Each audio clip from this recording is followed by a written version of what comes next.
Hey everybody, welcome to another week where Jermaine and I sit down and discuss what you as a small and micro business owner are going through. We both run our own businesses, and so we know exactly how you feel. And this is a general discussion just to make sure that you know you're not the only one out there.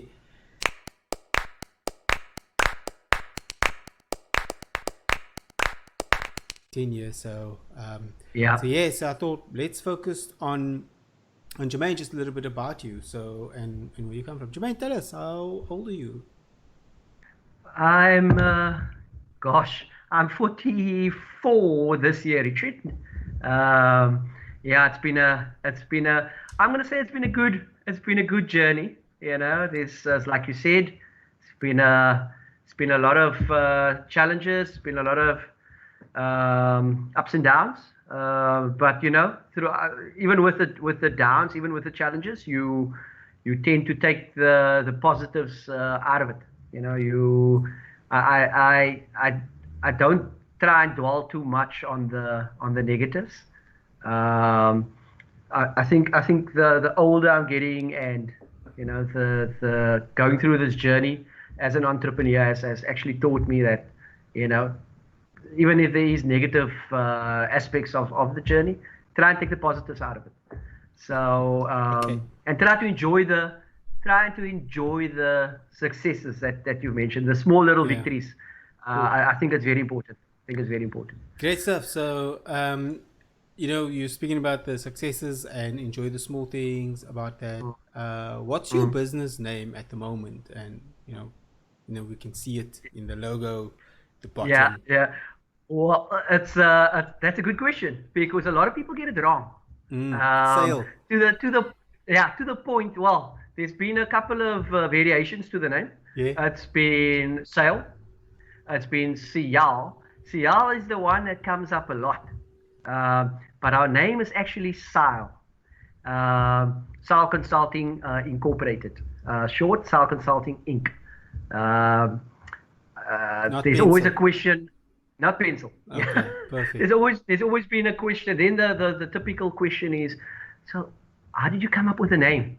It wasn't You, it you was know, you the know, initial founders weren't very creative yeah. So when I they find when they I found sorry, I find that when no, people talk about the company name and all of that stuff, it doesn't matter. Like, don't let that stop yeah, you.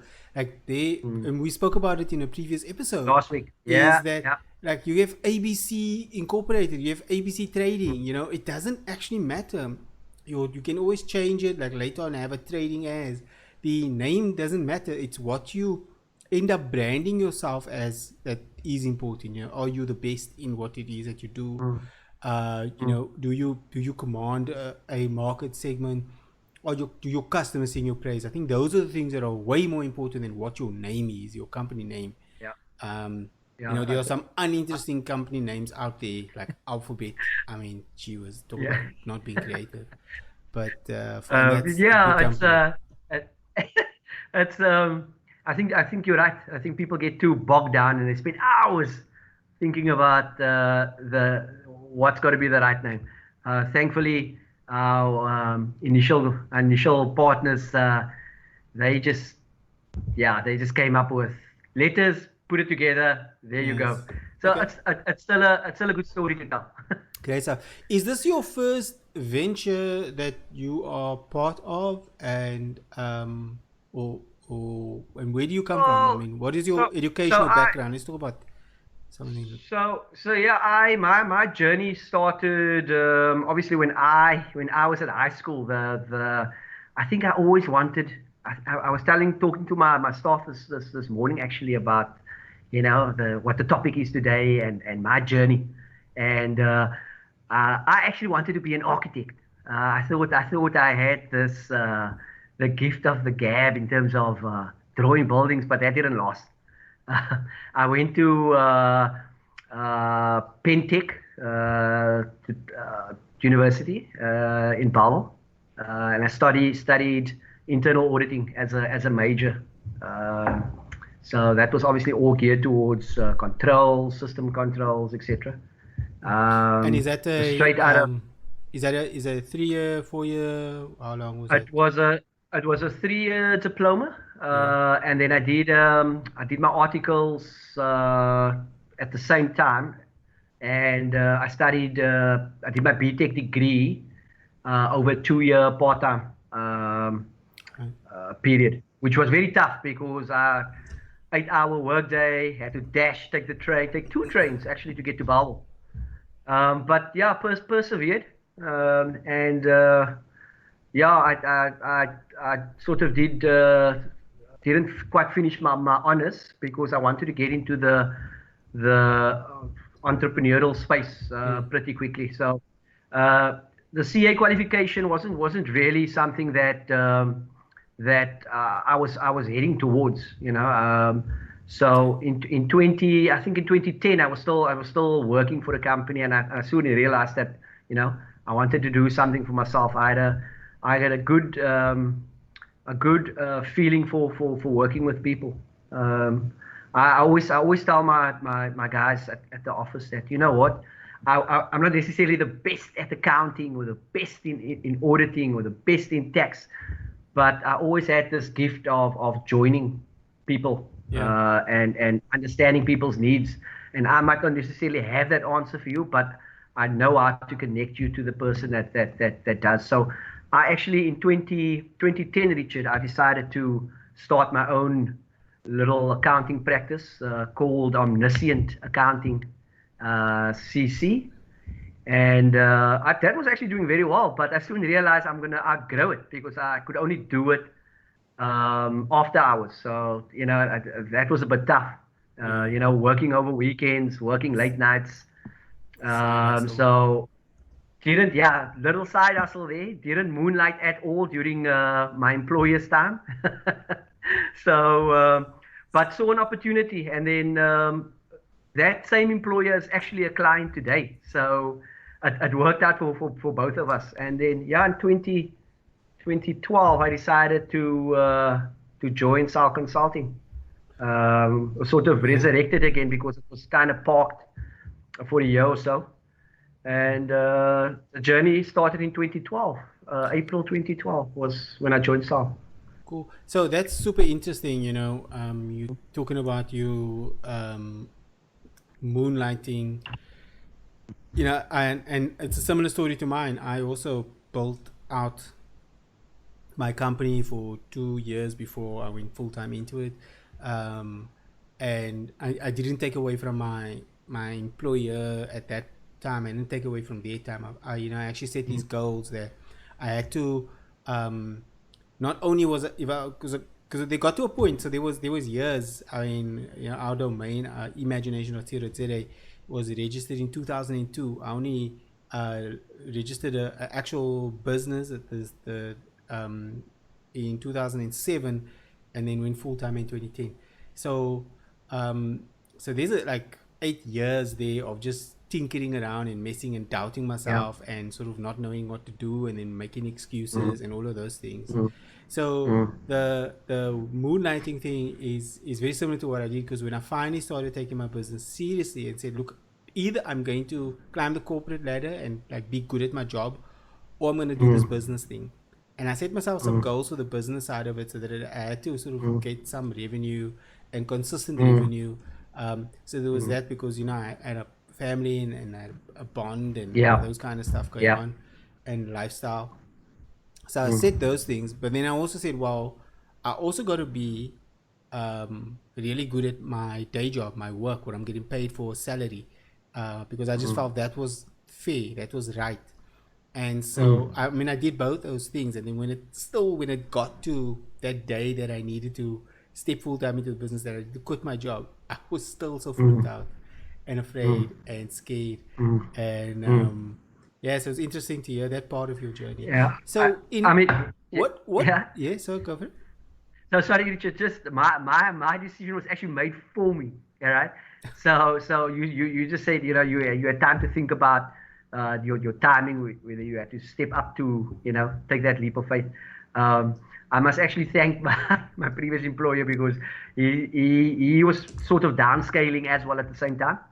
And we just said, let's just come to some sort of agreement that if we do decide to downscale, and it's typically when someone don't really see the value of what accountants actually add to a company, because they're more not like sitting at at the back end, not driving sales really.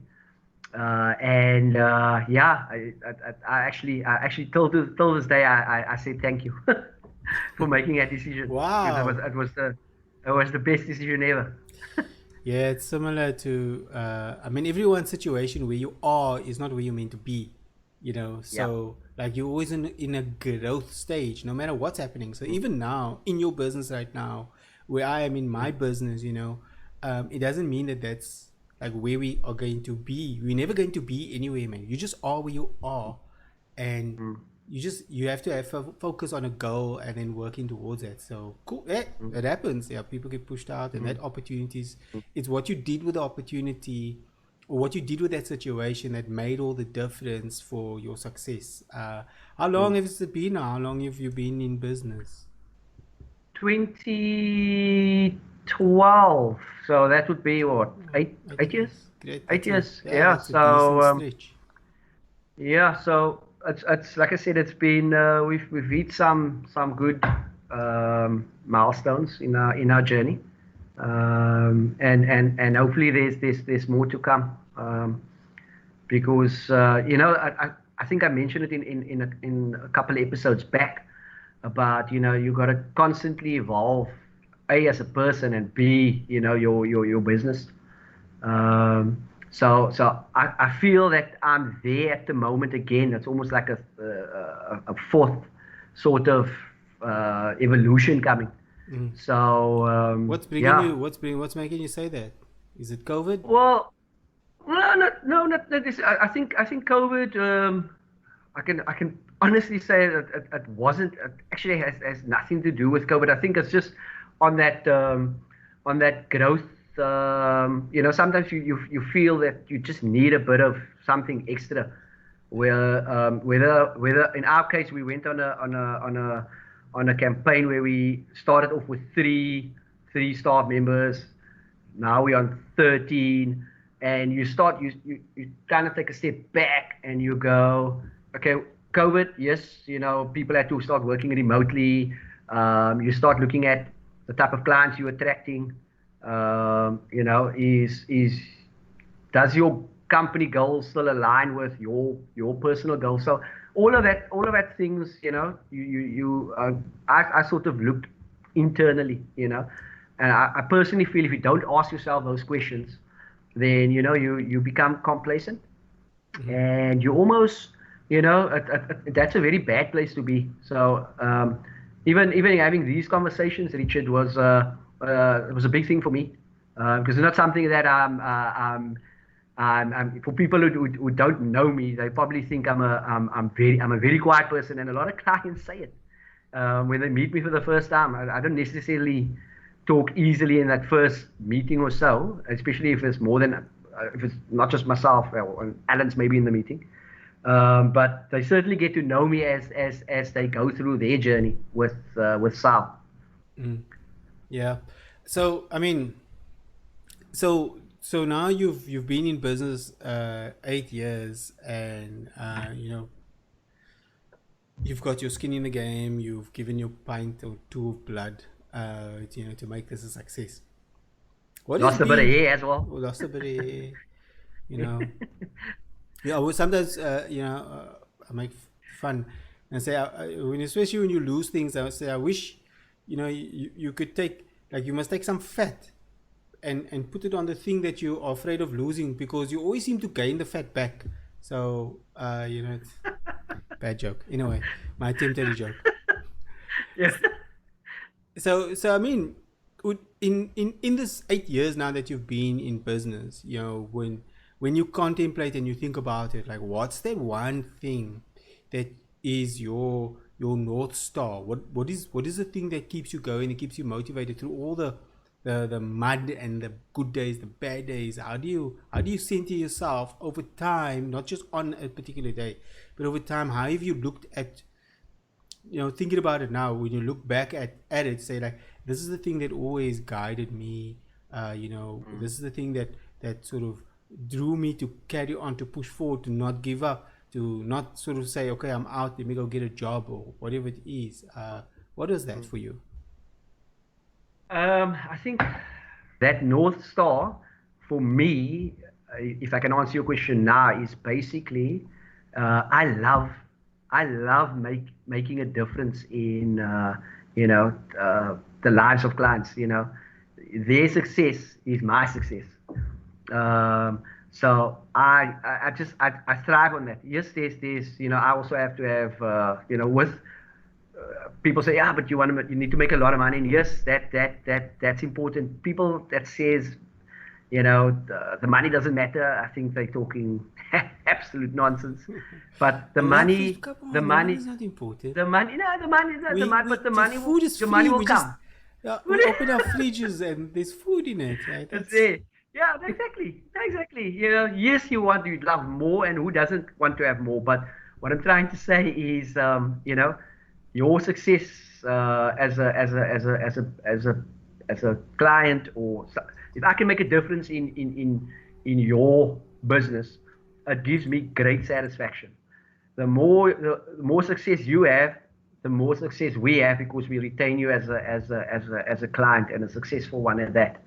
So, there's days, like you said, Richard, yeah. tough days. You don't want to get up. And I've gone through it. I get up in the morning and I'm like, I know I'm going to struggle with this particular exercise, but I get up and I take small little bites at the problem, Yeah. and eventually you'll get there. You'll get Yeah, there. I found that also works. So even though you're having a bad day, like, if you set yourself like one or two small goals, like, if I do these things today, like, I'll be good. Um, and so you got to have your morning mantra. And if you're out there and you don't actually know what that is, like, a morning mantra is something that you tell yourself every single day when you wake up. um, Mm. it's a mental meditation. So it's because we so easily fill ourselves with bad negative thoughts, of whatever it is, and it doesn't matter what kind of person you are. I guarantee you that you do this. Like, Yeah. you Mm. downgrade yourself, man. You don't lift yourself up. We are taught for some weird reason in society not to speak good about ourselves. Mm. So we don't lift ourselves up. We don't know how to do that. And so you do a bit of Mm. self-talk. You do your morning mantra. Mm. Actually say, Mm. mine goes something like this. I want to do the whole thing. It's got like, this is a wonderful day. Like, I'm Mm. so excited about today. People Mm. are waiting for me to do my work. I love my work. Mm. So that's kind of, stuff that you're just saying to yourself, and it's not like Yeah. boasting or anything like that.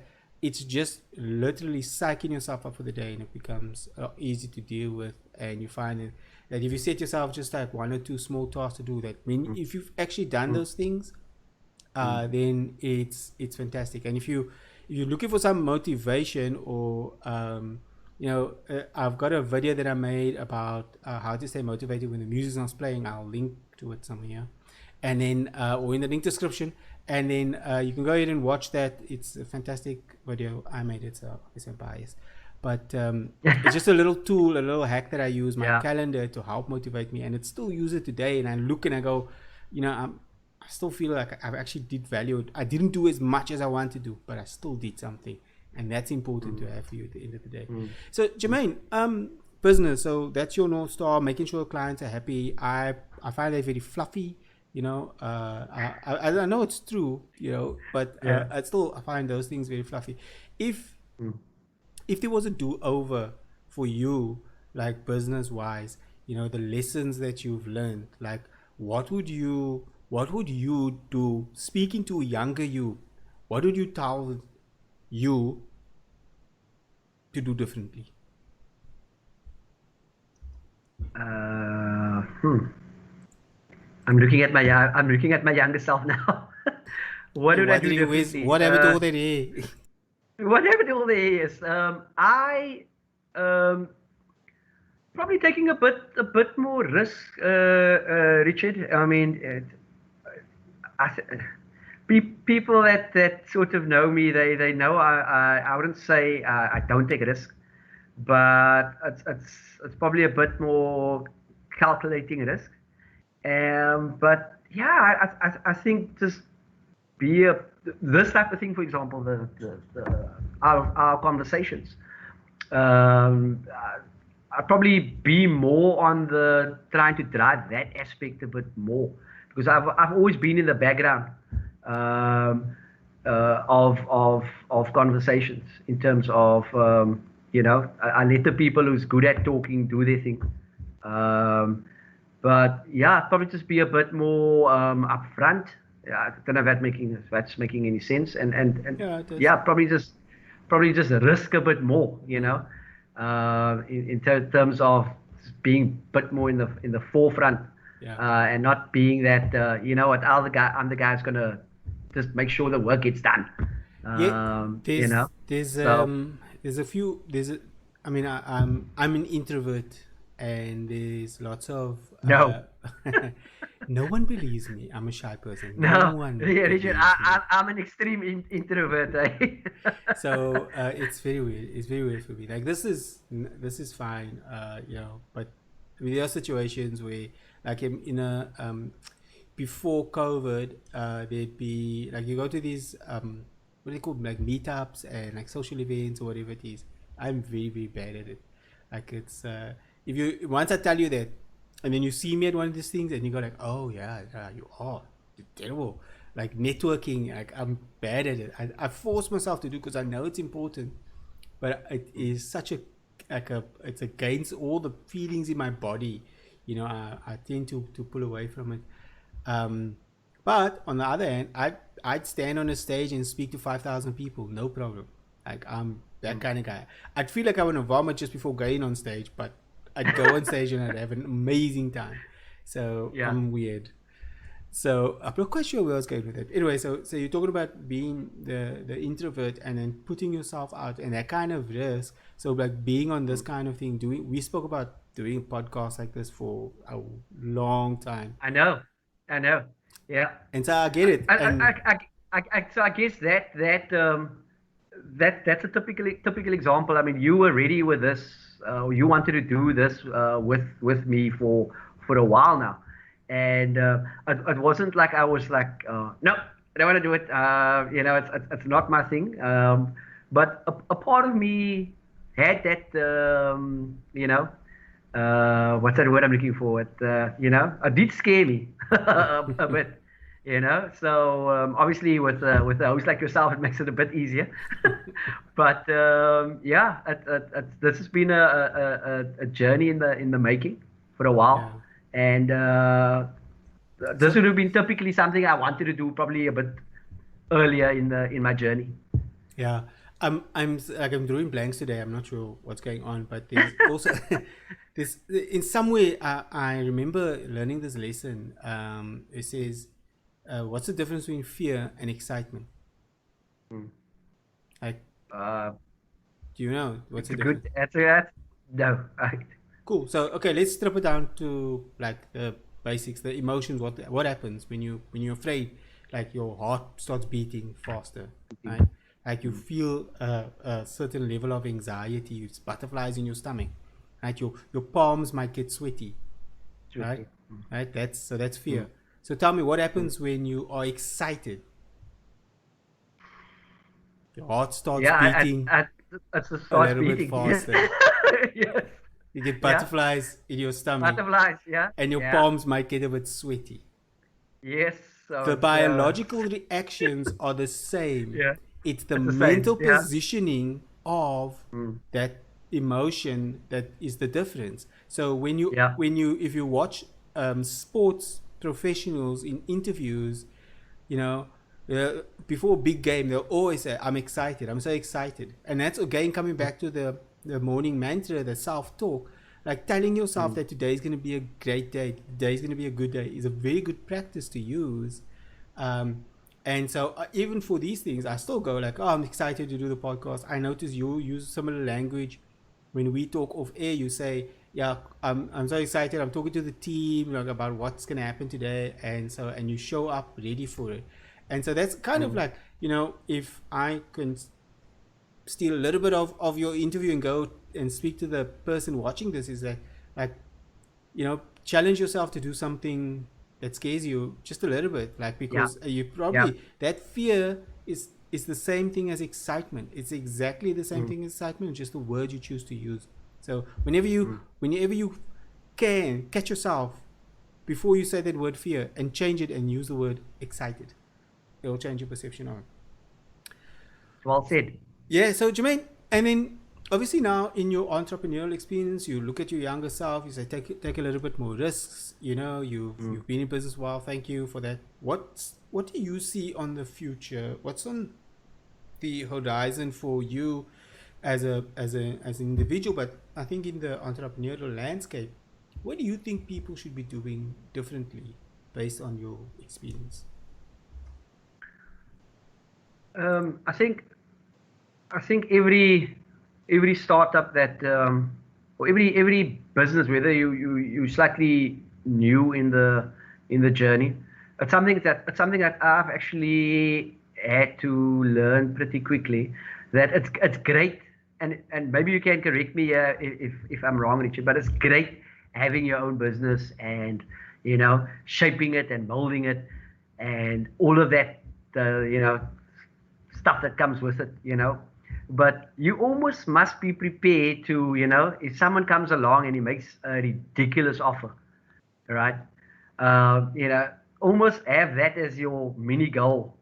Not that you will sell up and everything that you've worked for will go down the drain. But if someone comes up with a fantastic offer, they love what you're doing. They see the potential in your business. Um, you know, uh, that almost must be a mini. I almost see it as a mini goal. And I mean, we've had numerous Yeah, conversations um, about that type of discussions. yeah, And it was something that when we had a conversation a couple of years ago about it, it was something that I didn't quite grasp at the time. How do you want to build something that you can, take through the roof in terms of generating income, making super profits. yeah. But that's also a possibility. You might get an offer, and you decide whether you want to accept or reject it. So, it's something that I'm excited about in Yeah. terms of I want someone to come to us and say, "Wow, your business is Yeah, doing you, fantastically well." Cheers. You think that's uh, maybe we should make it its own episode, but like not having an exit strategy is a fail. Mm, And that's what I did in my business. Like I created a retirement mm, plan rather than a business, and I didn't mm, understand like that you should have an exit somewhere, something, somehow you should build that in. Um, mm, and for me, it started like I was traveling one day and I was on the way back to the airport in the Uber, and the guy was telling me like we were just having conversation, and he was like, oh cool, and he had like sold like 4 businesses already and had like couple of billion in the bank. Like, I mean, whether or mm, not that was true, like mm. I believed every word he was telling me, because like you could see it in his posture. Maybe he's told that Posture. story so many times that it Yeah, becomes yeah. believable. But it doesn't matter, and Mm, it got me thinking: is that what am I doing? I'm gonna be I'm gonna be working my entire life. Do I want to just work this one job? And should I maybe have some better idea from like an exit point of view, at least the consideration for it? Because what it did was, before I was never open to it. I was like, I'm mm, gonna make this like 100 billion, $1 jillion, whatever business, and that's mm, tough to do. And mm, I never entertained the thought that, well, maybe build it to like 5 million or 10 million and then sell mm, it, and then take mm, whatever proceeds you get from that and then build something else. But to be mm, fixated on the one thing, so the way we are, mm, it was a mm, mistake. Like just being focused on where mm, we are and not thinking about where we could be and the multiple mm, ways that you could get there. If you think about a trip, you can take different routes to get to a destination from wherever you are. There's not just one road. And so, that's kind of, and that's where I am at the moment. Like, and that's how I'm trying to redefine this business. That's what also pushed me to say, hey, you've got to do something with media and video and all these different things, and market differently and better, and come up with other ideas rather than just the same old channels that I was doing and the same old business, trading time for money. Like, it just was, it wasn't fruitful. And sort of get to a point where, where we're waking up. Like, if you have to force yourself to do your morning mantra, like really force it for too many days or too many weeks in a row, like something's not right. So fortunately, I'm not at that point. I do have bad days or bad weeks, but fortunately, I'm still okay. But I have a better understanding. Other businesses, ideas, things that you wish you could do today, but that you just don't have capacity to do. Sure. I think I'm in that space at the moment where I've set something up pretty well at the moment in terms of my existing business, right? And it will be interesting, down the line. And I think you just mentioned it now in terms of constantly having to ask yourself and looking inside to see if you're supposed to still be on this path, right? And I don't think anyone should be afraid to ask that question. You're not doing anyone a disservice by you looking internally. And if my staff is listening to this at the moment, don't worry, don't panic. It's self-growth. It's I have to ask myself these questions. So I think that's important. I think I actually give those talks to my guys as well, to say you have to ask these questions.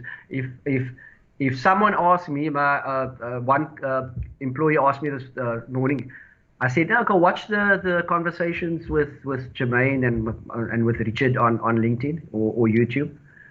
She's like, yeah, I've gone into LinkedIn and someone offered me a job. I'm like, fantastic.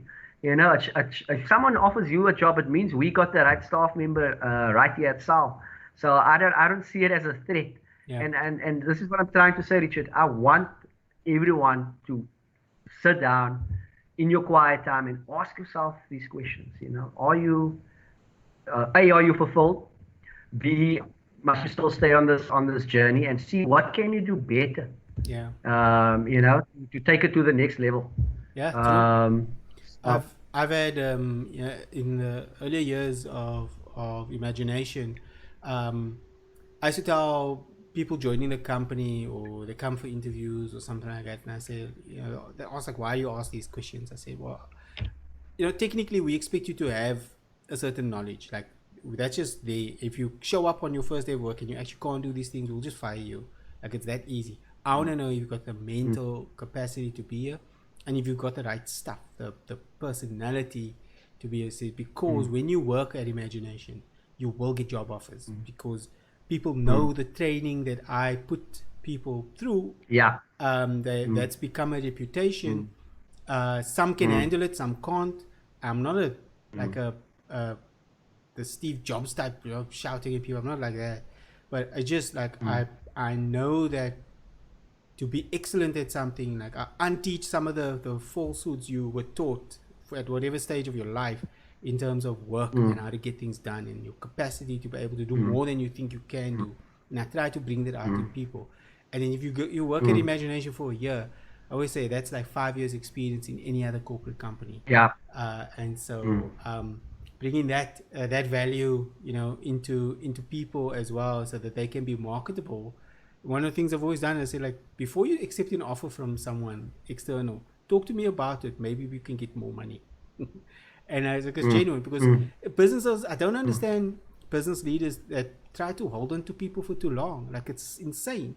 Like, you need to work on that. Like, you need to have new people come in all the time. You need to be able to be challenged by your staff, your team. They're there to get you to think differently, which is exactly what we're trying to get you to do here. You don't want you to watch this and just agree with everything we're saying. It's to challenge your thinking. Challenge. Yeah. Have I thought Yeah. of this? Have I actually gone into this? And if you've got something that you think we're not doing, comment. Leave us a comment. Let us know what we should be doing differently and how we should be challenging ourselves. Jermaine, any closing thoughts as we close this off? It's all about you. What do you want people to Yeah. know? What do you want them to walk away with? The With Jermaineism. I like that, Richard. Thank you. No, just as final sort of comments from my side. I mean, I've been extremely blessed over the last 8 years of the journey. I've met some amazing people, amazing clients, amazing friendships through this journey. It's a lot of people will say, "Oh, you got your own business. It must be you have it all." And those are people that don't know the challenges as entrepreneurs you go through on a daily basis. But for those same people, yes, it's a fantastic journey to go on. And if you mentally strong, then you can deal with all the pitfalls that come through. I'm still learning, and I want to continually be on this learning phase of my journey. So yeah, just don't be afraid to take that leap of faith, and yeah, just trust in the process. Don't be afraid. Be excited. There we go. That's great. Hey, we should come up with some sort of outro line or something, like, whatever. This is. But thanks. My name is Richard Zainat, and if you've been watching through to the end, thank you so much for being here with us today. My co-host, who is Jermaine, Bull. and we'll catch you the next episode. Cheers. Cheers.